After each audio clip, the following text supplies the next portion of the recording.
ជំរាបសួរបងប្អូនចាបងប្អូនណាខ្លះអត់ចេះញ៉ាំខ្ញីគឺមានរសជាតិមិនសូវជាឆ្ងាញ់ទេក៏ប៉ុន្តែខ្ញីមានផលប្រយោជន៍ច្រើនដល់សុខភាពយើងខ្ញុំបានស្រាវជ្រាវបានខ្លះអញ្ចឹងខ្ញុំអាចចែករំលែកហើយបើសិនជាមានការខុសឆ្គងអីសូមកុំប្រកាន់ខ្ញីប្រឆាំងការរលាកហើយជួយប្រព័ន្ធរំលាយអាហារយើងទៀតផងបងប្អូនហើយខ្ញីក៏អាចសម្អាតជាតិពុលក្នុងរាងកាយយើងដែរជាពិសេសគឺទប់ស្កាត់ជំងឺមហារីកហើយការពារជំងឺផ្ដាសាយបងប្អូនចាអញ្ចឹងហើយខ្ញុំគិតថាយើងគួរតែញ៉ាំខ្ញីម្ដងក្នុងមួយអាទិត្យបើសិនជាយើងមិនសូវជាចេះប៉ុន្តែបើសិនជាយើងចូលចិត្តញ៉ាំដែរ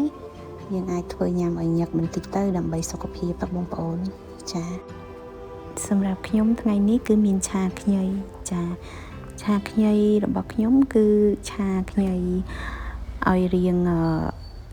ក្រៀមតែក៏មិនក្រៀមពេកដែរបងប្អូនឃើញពណ៌រាងក្រហមត្នោតហ្នឹងគឺដោយសារខ្ញុំប្រើស្ករត្នោតជាមួយនឹងប្រេងខ្យងណាបងប្អូនហើយខ្ញុំចូលចិត្តឆាមិនស្ងួតពេកក៏មិនមានទឹកពេកដែរគឺល្មមបងប្អូនចា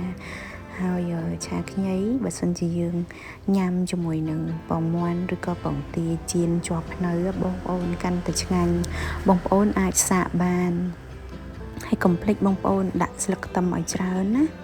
ចាជម្រាបលាបងប្អូន